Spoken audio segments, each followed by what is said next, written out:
j'ai la volonté, mais je n'ai pas la capacité. Je n'arrive pas à dire bénis mes ennemis. Non, ils m'ont trop fait de mal. C'est trop dur. Quand je regarde tout ce que je vis, tout ce que j'ai subi, c'est trop dur.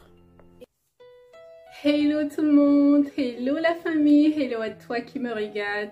J'espère que tu vas bien. Et si ça ne va pas, ne t'inquiète pas, ça va aller, d'accord?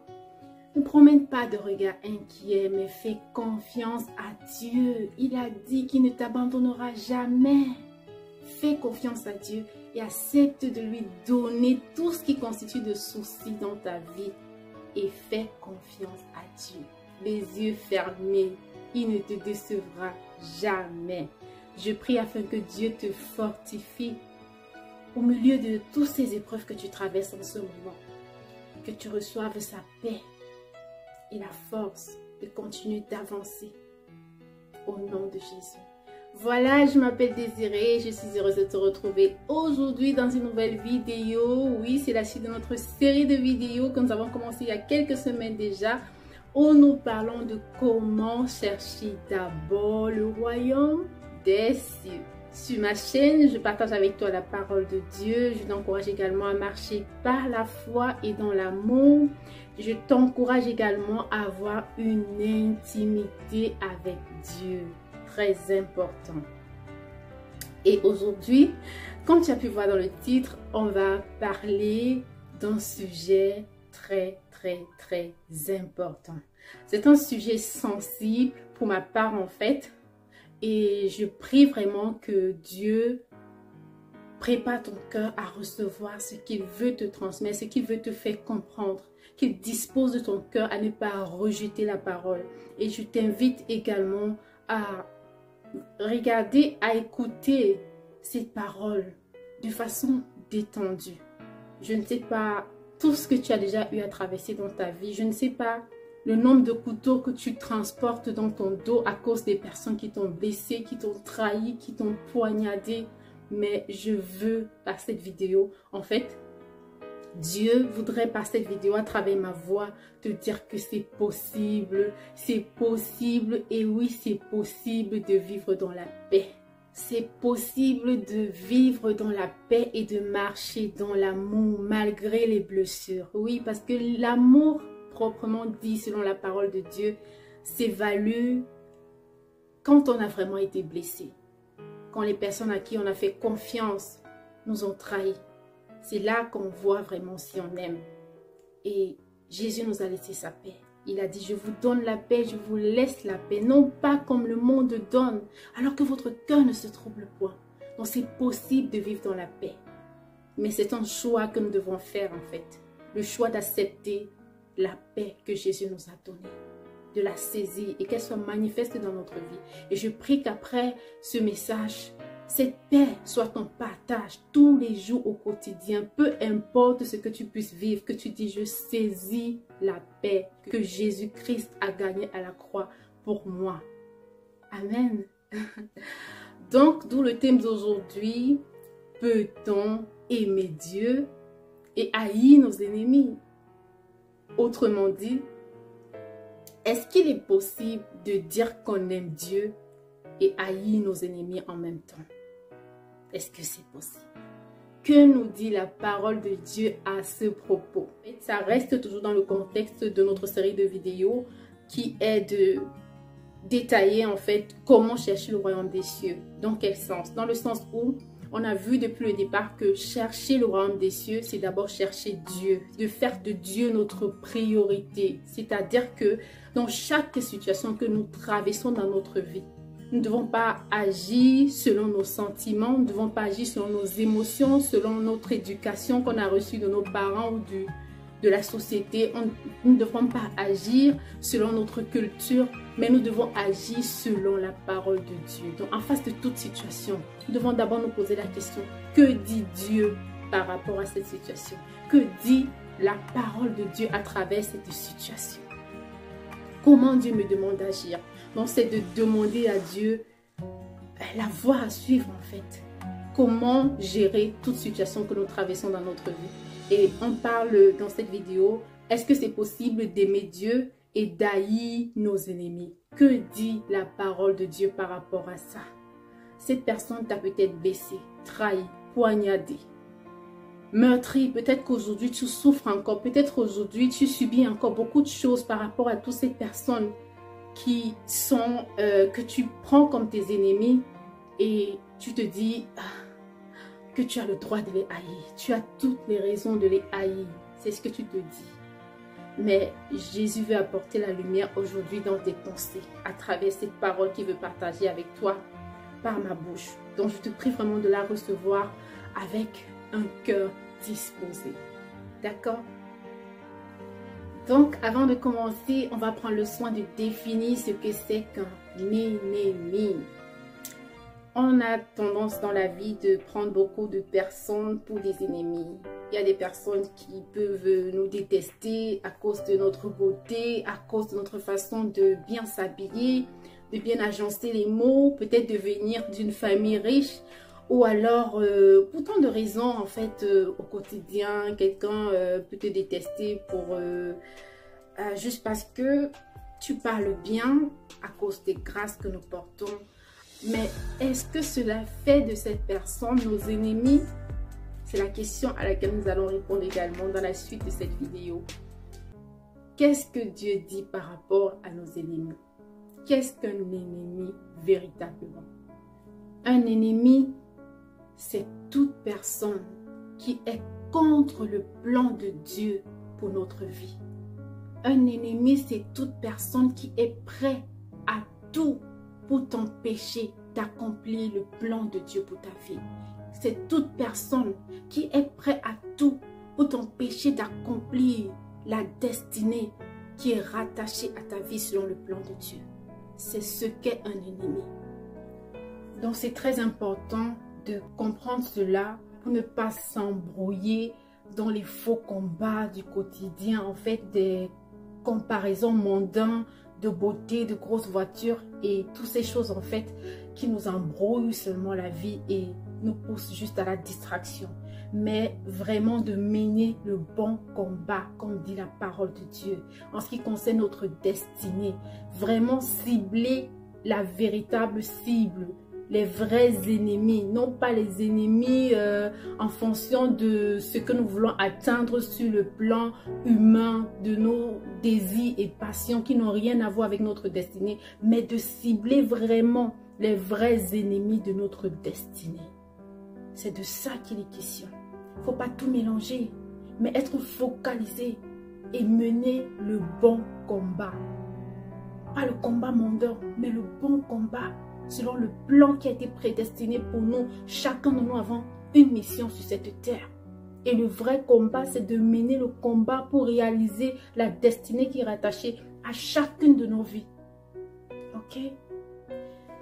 Donc, maintenant que nous avons pris le temps de définir ce que c'est qu'un ennemi selon Dieu, nous allons revenir à notre question du départ. Peut-on aimer Dieu et haïr nos ennemis? Vu que nos ennemis, ce sont des personnes qui veulent nous empêcher d'accomplir le plan de Dieu, est-ce qu'on a raison de les haïr? Que dit la parole de Dieu? Et si on met cela en liaison avec le fait de chercher d'abord le royaume de Dieu et sa justice, comment agir donc en face de ces personnes qui nous empiètent en fait la vie, qui nuisent au fait que on puisse accomplir le plan parfait de Dieu pour notre vie? Parce que en fait on se dit souvent que le fait de les haïr c'est légitime, c'est normal, parce que nous on a choisi Jésus, on a accepté de marcher avec Jésus. Mais pourquoi ça dérange? Parce que c'est un choix personnel, mais on est combattu de part et d'autre.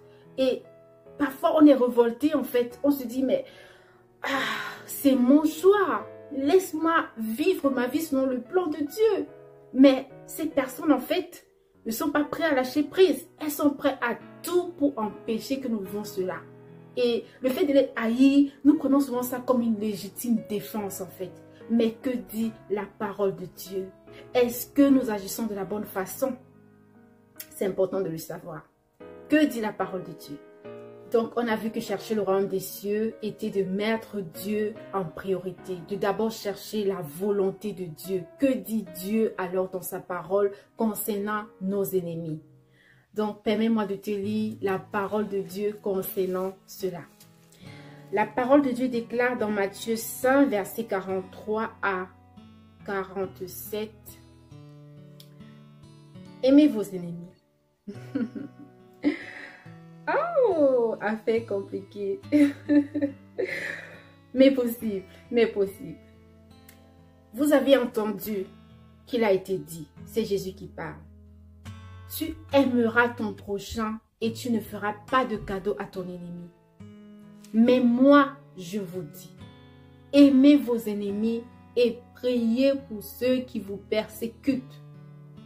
C'est ainsi que vous serez les fils de votre Père des cieux.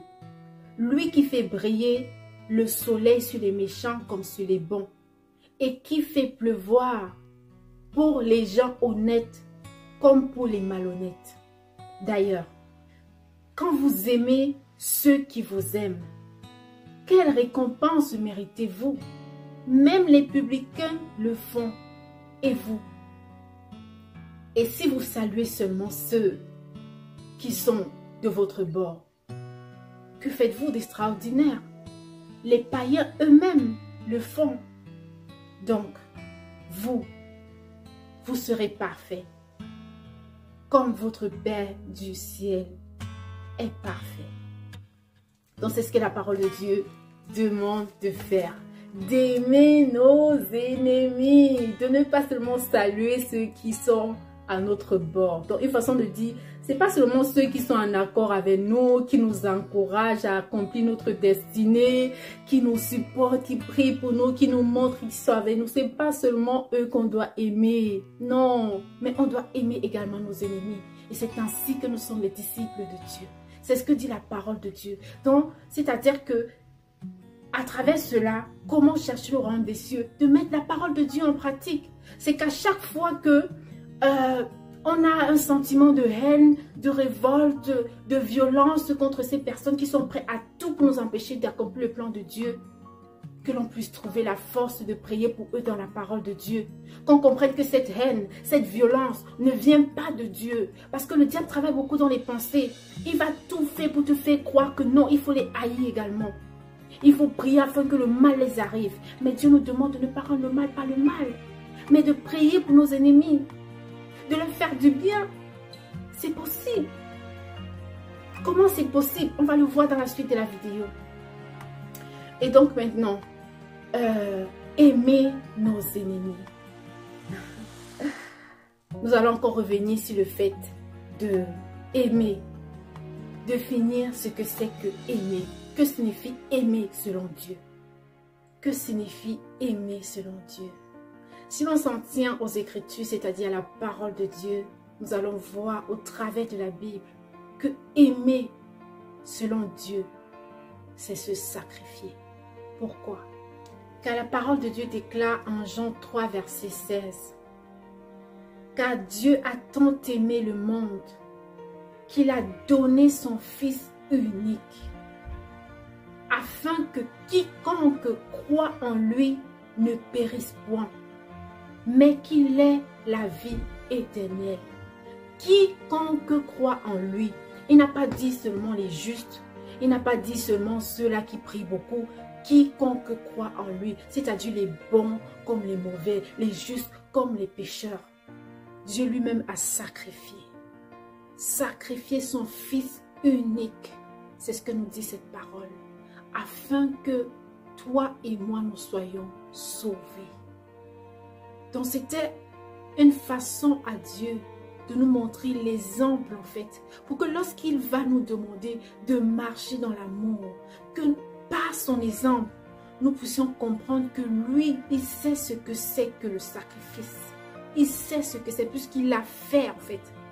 Donc avant de nous demander de le faire également, lui-même sait ce que c'est que se sacrifier. En sacrifiant son Fils unique, il nous a montré l'exemple afin que nous puissions marcher également comme lui nous a montré.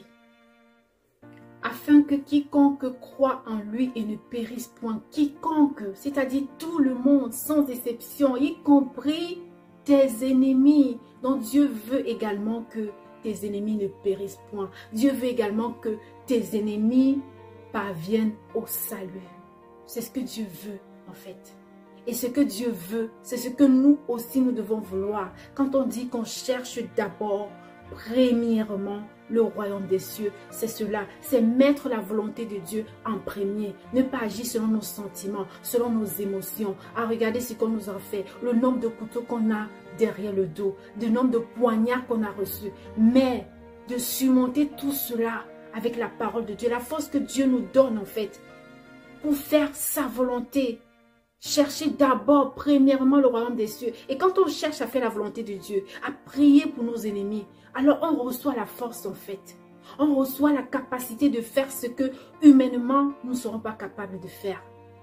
Mais malheureusement, au quotidien, c'est le contraire qu'on fait, même dans nos communautés chrétiennes, même en étant enfant de Dieu. Ce n'est pas chose facile, ce n'est pas ce que je suis en train de dire. Parce que ce dont je suis en train de parler aujourd'hui, c'est un enseignement que moi-même, enfin, je suis enseignée en même temps que je partage cela avec toi. Et je comprends également par là que Dieu, avant de faire quelque chose à travers nous, va d'abord faire quelque chose en nous. Donc, que cette parole soit d'abord assise en nous. Parce que il y a quelques temps, j'aurais pas transmis ça avec autant d'aisance en fait. Mais je comprends en fait selon le peu d'expérience que j'ai déjà eu à vivre, à comment Dieu, le Saint-Esprit, m'a enseigné, continue de m'enseigner. Je vois le résultat en fait de ce que cela fait en fait. La haine, ça ne fait que du mal. Ça ne fait que du mal. Parfois on a du mal à dire, Seigneur, bénis nos ennemis. C'est tellement lourd dans la bouche. Donc, si c'est ce que tu ressens vraiment, je peux dire que je comprends. Mais quand Dieu m'a donné cette révélation à travers de 1000 manières possibles et que j'ai compris en fait que c'est ça en fait qui apporte la paix. Parfois il faut juste la volonté, dire à Dieu oui c'est dur. Parfois on peut même dire ok Seigneur je les pardonne. Mais Dieu te fait comprendre que pardonner ne veut pas dire que ok vivez votre vie là-bas et puis bon ça va hein, ce que vous faites là si vous êtes dans le mal. Non, pardonner c'est pas ça.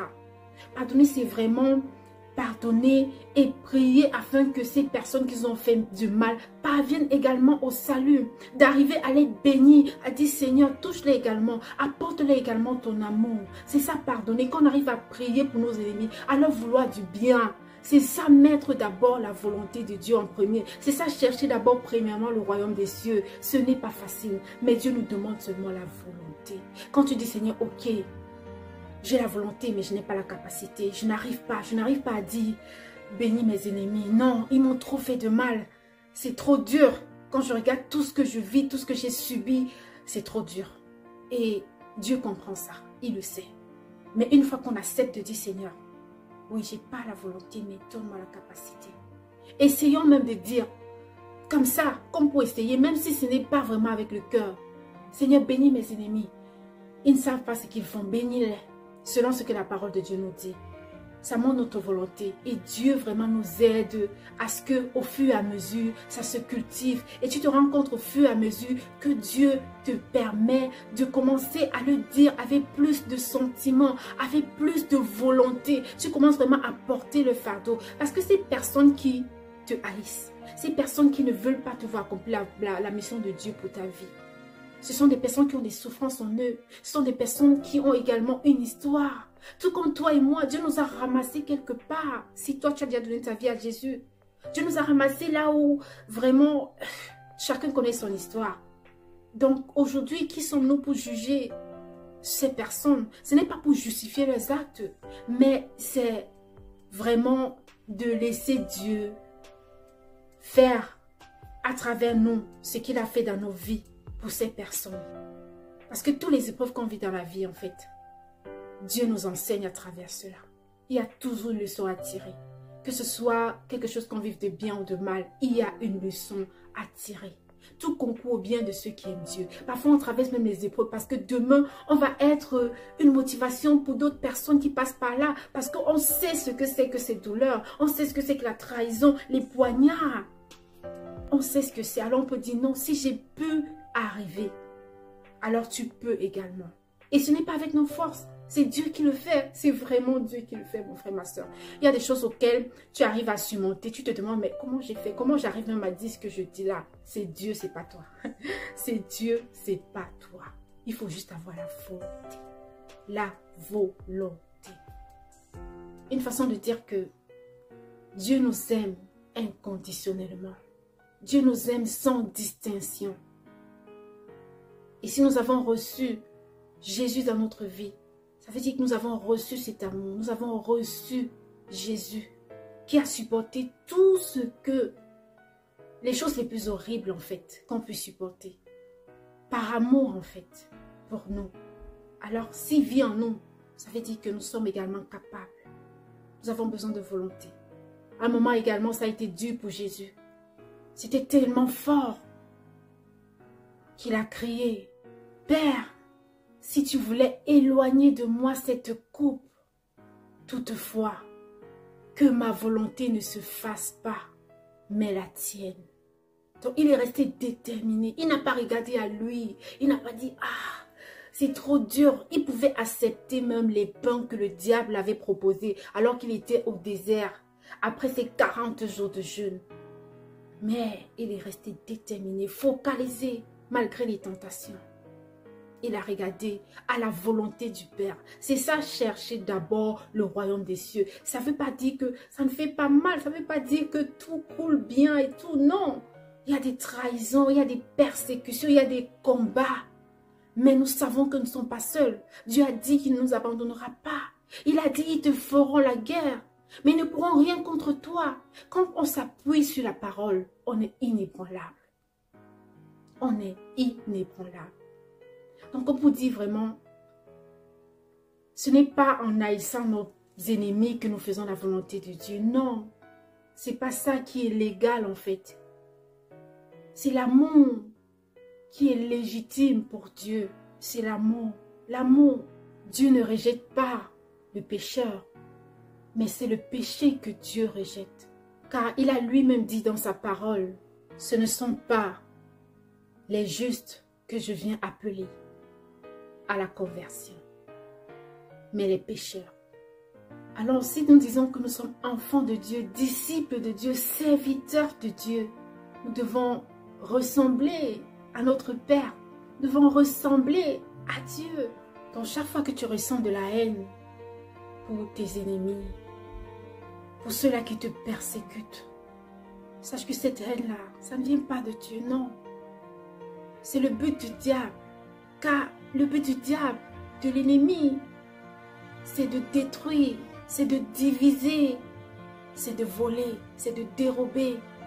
Et c'est ainsi qu'il accable en fait de mauvaises pensées et veut te pousser à haïr la personne plutôt que d'haïr le péché. Parce que quand on est ancré dans la parole, on doit comprendre que ce n'est pas la personne en fait par qui le diable passe que nous devons haïr, mais c'est le péché que nous devons haïr.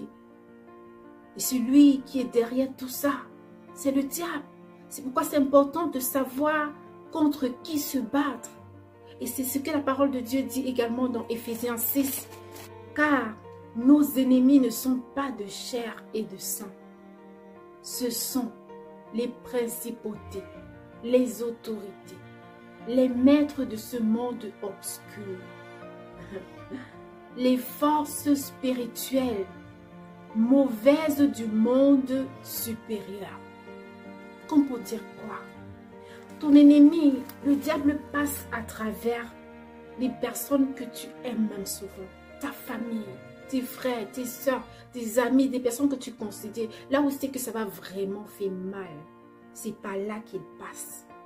Mais la parole nous déclare que ce n'est pas, ne va pas te bagarrer ou attaquer physiquement ton frère, ta soeur, ton collègue, ton patron, ton ami, tout ce par qui le diable passe en fait pour te nuire, ton enfant. Sinon, Tu pourras arriver à battre l'enfant en oubliant en fait que c'est juste le diable qui passe par cet enfant pour te nuire en fait, pour te pousser à la violence. Donc, ne rentre pas dans le jeu du diable, je t'en prie. Demeure dans la parole. Donc, c'est contre les mauvais esprits qui passent par ta famille, tes frères, toutes ces personnes qui l'utilisent en fait pour te nuire. C'est contre ces mauvais esprits-là qu'il faut combattre. Dans la prière. Dans la prière. Pas attaquer physiquement. Donc, il ne faut pas commencer à avoir un comportement indigne d'un enfant de Dieu envers tes proches. Juste parce que le diable t'a montré un rêve. Ou alors, même physiquement, la personne peut te donner des paroles, toujours peut-être en train de t'indigner. Quand tu as l'intimité avec le Saint-Esprit, tu sens que, même si ça vient de ton collègue, même si c'est un frère ou une sœur de l'église, tu sens que non, ça c'est une attaque de l'ennemi. C'est le diable qui passe par sa bouche en fait pour vouloir t'irriter. Et quand tu comprends ça, tu ne réponds pas par la violence. Non, tu restes calme. Tu restes calme. Et tu pries maintenant. Dans le secret. Donc, pour combattre, ce n'est pas physique, répondre et tout. Parfois, quelqu'un même peut te provoquer dans le bus. Tu ne connais pas la personne, ni d'Adam, ni d'Ève. Mais, curieusement, quelque chose comme ça se passe, une discussion entre eux. Tu ne sais pas comment ça a commencé. Tout ça, ce sont les attaques de l'ennemi. Tout ça, ce sont les attaques de l'ennemi. Donc, il faut être éveillé pour ne pas se mettre à s'embrouiller avec des gens de part et d'autre. En principe, Dieu voudrait travailler dans la vie de cette personne, agir dans la vie de cette personne à travers toi. Mais il pousse le diable fait en sorte que tu ressens de la haine pour cette personne afin que tu t'éloignes d'eux et que tu n'accomplisses pas finalement la mission que Dieu voudrait que tu accomplisses au milieu d'eux. Et ainsi tu passes à côté de ta destinée.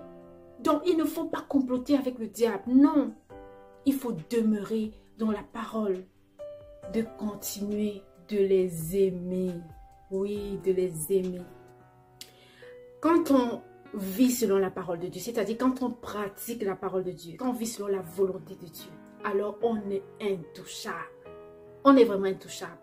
Parce que Dieu nous protège en fait à tous égards. C'est pourquoi il dit, ils te feront la guerre, mais ils ne pourront rien contre toi. Et puisque le diable sait en fait que lorsque on demeure dans la parole, on a une protection à 100% de Dieu. C'est pourquoi ce que le diable fait, c'est quoi?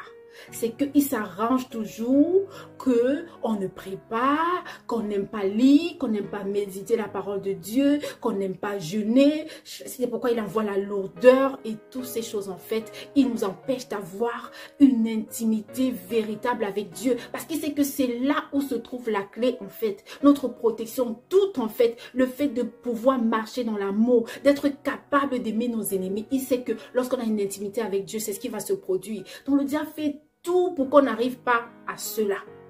C'est pourquoi la parole de Dieu déclare, soumettez-vous à Dieu et résistez au diable. Il s'enfuira loin de vous.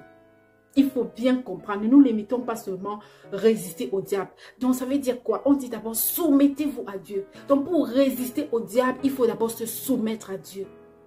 Et se soumettre à Dieu, c'est quoi? C'est vivre selon les principes de Dieu. Dans l'amour. Honorer son père et sa mère. Être fidèle dans les offrandes, dans les dîmes. C'est ça, vivre selon les principes de Dieu en fait. C'est dans la parole de Dieu. Il faut connaître la parole pour savoir les critères de Dieu. C'est ça, se soumettre à Dieu. Et comme le diable sait en fait, il va tout faire pour qu'on ne mette pas cela en pratique. Pour trouver une porte ouverte. Pour atteindre ses buts malsains. Mais aujourd'hui, vraiment, Dieu nous invite à prendre encore plus conscience de cela pour ne plus comploter avec le diable et à stopper cela, à dire, ah, donc c'est là-bas que tu me tenais et mettre stop à ça. Quand on a compris ça et qu'on met cela en pratique, tu verras la différence dans ta vie. Soumettez-vous à Dieu, résistez au diable, il s'enfuira loin de vous. C'est pourquoi le diable fait tout pour qu'on ne se soumette pas à Dieu. Il va te raconter des histoires sur la dîme, comment on veut t'arnaquer. Il va te dire comment, ah, tu vois ce que ton père te fait, tu vois ce que ta mère te fait. Et après tout ça là, tu vas l'honorer, tu vas faire ce que tu veux faire là. Tous ces trucs-là, ces pensées que le diable va te donner juste pour que tu ne te soumettes pas à la parole de Dieu. Mais dis non à ça. Dis non à ça. Accepte de faire la volonté de Dieu. Soumets-toi à Dieu à tous égards. Marche dans l'amour. N'aime pas seulement ceux qui t'aiment. N'aime pas seulement ceux qui prient pour toi.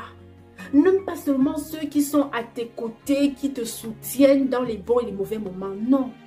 Aime à tous égards, inconditionnellement. Honore ton Père et ta Mère. Sois fidèle dans tes offrandes, dans tes dîmes.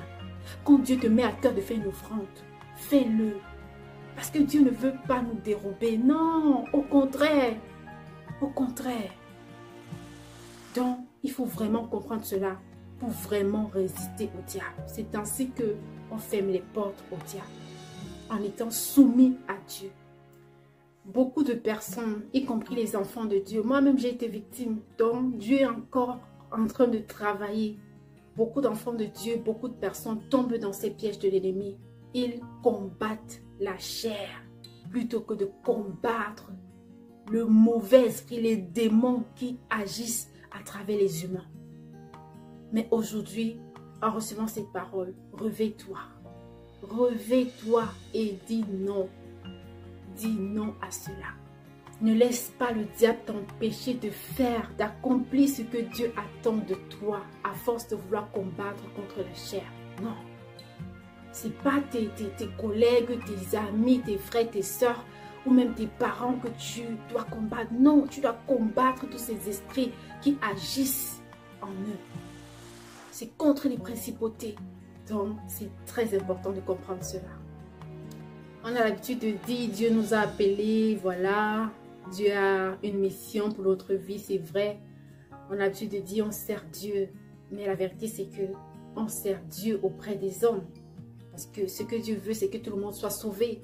Mais si on est distant des hommes, si on est distant des personnes auprès de qui Dieu veut agir à travers nous, comment on va accomplir le plan de Dieu pour notre vie? Ce sont les ruses que l'ennemi utilise en fait pour nous empêcher d'accomplir notre destinée. Et je prie vraiment que les écailles tombent des yeux de quelqu'un en regardant cette vidéo comme Dieu l'a fait pour moi. Parce que le diable est tellement rusé en fait. Tellement rusé. Il faut demeurer dans la parole. C'est important. C'est tellement important de demeurer dans la parole pour pouvoir accomplir notre destinée. C'est vraiment important. Après, d'un autre côté, il faut bien comprendre le message parce que la vidéo, en fait, c'est de savoir est-ce que nous pouvons aimer Dieu et haïr nos ennemis. Donc, il y a vraiment des révélations que Dieu nous fait concernant les personnes qui nous entourent, même des personnes qu'on considère. Et le diable peut vraiment passer par eux pour agir. Et ce sont des personnes généralement qui ne sont pas encore à Christ. Donc, il faut savoir également agir avec sagesse. Aimer ses ennemis ne veut pas forcément dire également que, voilà, on va les embrasser les yeux fermés. Ou alors se remettre à leur raconter nos vies, nos rêves dans les profondeurs et tout. Passer trop de temps avec eux. En fait, c'est vraiment d'agir avec sagesse. Et tout ce qu'on fait, qu'on le fasse comme si on était en mission en fait. De mettre Dieu en premier. Parce que c'est Dieu qui protège. De vraiment marcher avec sagesse, avec discernement. C'est pas question de dire que voilà, aller les yeux fermés et tout. Non, agir avec sagesse, savoir faire la part des choses. Du fait que quand on pense à eux, qu'il n'y ait pas de rancœur dans notre cœur, non. Mais qu'on soit capable de leur venir en aide, même quand ils sont dans le besoin. C'est ce que Dieu nous demande de faire du bien même à nos ennemis. Et c'est de cette façon, en fait, que nous démontrons que Christ est en nous et que nous faisons la volonté de Dieu. Donc, il n'est pas question de dire qu'on aime Dieu et qu'on hait nos ennemis. Non. Quand on a vraiment la révélation de l'amour de Dieu, alors, il n'y a même plus de place pour la haine en fait. Ce n'est plus nous qui vivons, c'est Christ qui vit en nous. Quand on a la révélation de l'amour de Dieu, il y a des choses qu'on fait, on se demande comment on arrive à faire ça. Mais c'est juste Dieu. Et ça ne se passe pas comme ça ne se fait pas du jour au lendemain. Ce n'est pas chose facile, mon frère, ma soeur. Je ne suis pas en train de dire que c'est une chose facile. Donc, pas du tout. Mais il faut la volonté. Il faut crier à Dieu. Seigneur, je veux plus de toi. Et comme la parole de Dieu le déclare, il ne faut pas, c'est pas la chair qu'on doit attaquer, mais les mauvais esprits qui sont derrière. Comment arriver donc comment bien gérer en fait ces ennemis? Comment combattre véritablement les esprits mauvais qui se cachent derrière eux? La parole de Dieu déclare dans Éphésiens 6, verset 13. Ayez donc toutes les armes de Dieu de façon à résister dans les jours difficiles et à défendre votre terrain par tous les moyens. Vous tiendrez bon si vous avez la vérité pour ceinturon, la droiture pour cuirasse. Soyez bien chaussés. Préparez les chemins pour l'évangile de la paix. La paix. Ne lâchez jamais le bouclier de la foi. La foi tellement important, avec lequel vous éteindrez les flèches incendiaires du mauvais. Portez le casque du salut et l'épée de l'esprit, c'est-à-dire la parole de Dieu. En toute occasion, priez dans l'esprit, demandez et suppliez. Restez éveillés. Restez éveillés, comme je disais tout à l'heure. Restez éveillés. Parce que tant qu'ils ne sont pas encore à Christ, le diable va toujours essayer. Donc, il faut rester éveillé. Il ne faut pas aller se jeter là comme ça. Il faut marcher avec sagesse. Persévérant et priant pour tous les saints, vos frères.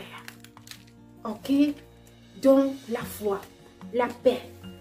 Vraiment mettre la parole de Dieu en pratique. Demeurer dans la parole de Dieu et la prière. Prier en esprit. Prier en esprit, c'est bien parce que c'est l'Esprit Saint en fait qui nous conduit. C'est l'Esprit Saint qui nous conduit. Ce qui fait qu'on ne prie pas dans la chair et tout. L'Esprit Saint sait ce qu'on doit dire. Il sait ce qu'on doit dire. Donc l'important c'est de vraiment marcher dans l'amour et de laisser Dieu nous faire justice. Tel qu'il dit dans sa parole. C'est à lui la vengeance. Laissons Dieu nous faire justice. Franchement, quand on marche dans l'amour, ça a un résultat tellement waouh. C'est impressionnant en fait. Parce que tout ce que l'ennemi cherche, le diable en fait, à travers cette façon d'agir, c'est de faire en sorte que nous ressemblons à ses ennemis, donc au diable. C'est de mettre la haine en nous pour qu'on puisse les ressembler. Mais imagine alors quand on réagit avec l'amour, soit ça rend le diable fou, soit ça convertit, ok? C'est le résultat que l'amour apporte en fait. Et c'est Dieu qui fait toutes choses. Acceptons de marcher dans l'amour, marchons dans l'amour, faisons pour nous, demeurons dans la parole de Dieu, mettons Dieu en premier et laissons Dieu nous faire justice. Quand on marche dans l'amour, quand on marche selon la parole de Dieu, Dieu nous protège à tous égards. On n'a pas de quoi s'inquiéter vraiment. Dieu assure, il assure vraiment. Donc tu seras étonné si tu décides de marcher dans l'amour. Tu auras un résultat où tu vas te dire, waouh, j'aurais dû demander cela à Dieu depuis longtemps. Ça t'aurait épargné beaucoup de temps de remords, d'amertume dans ton cœur. L'amertume, ça détruit. Donc il faut briser cela. C'est l'objectif de l'ennemi. Mais au nom de Jésus, il est vaincu. Par cette parole, je prie afin que tu reçoives la paix de Jésus, la paix que Jésus a donnée et que tu trouves la force de pardonner à ceux qui t'ont offensé, à ceux qui t'ont fait du mal. Et que tu arrives à dire, Seigneur, bénis mes ennemis, fais-leur du bien. Mets sur eux ton amour afin qu'ils parviennent au salut. C'est ainsi que nous manifestons l'amour de Dieu en priant pour nos ennemis. Et je prie que cela soit ton partage. Donc je vais m'arrêter là pour aujourd'hui. C'est ce que je voulais partager avec toi. J'espère que le message t'a vraiment béni. Il y a beaucoup de personnes qui vivent vraiment mal. Ils n'ont pas de paix à cause d'un manque de pardon, à cause de la haine dans le cœur. Ils se disent que c'est légitime. Ils se disent que c'est légitime de haïr leurs ennemis, mais ce n'est pas ce que la parole de Dieu nous demande de faire. La parole de Dieu nous demande d'aimer nos ennemis, de prier pour eux, de leur faire du bien. Donc, mettons la parole de Dieu en pratique et Dieu se chargera du reste tel qu'il le dit dans sa parole. Cherchez d'abord le royaume des cieux et sa justice et tout le reste vous sera donné en plus. En mettant la parole de Dieu en pratique, c'est là le chemin de la vérité, le chemin de ta liberté, afin que la paix qu'on ne peut pas acheter avec de l'argent, soit ton partage dorénavant et que tu sois capable de transmettre la lumière que Dieu a mis en toi pour la gloire de Dieu. Je te souhaite vraiment beaucoup de courage et je prie afin que Dieu te fortifie au nom de Jésus. Demeure béni et comblé.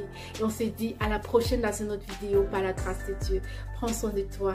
Bye bye.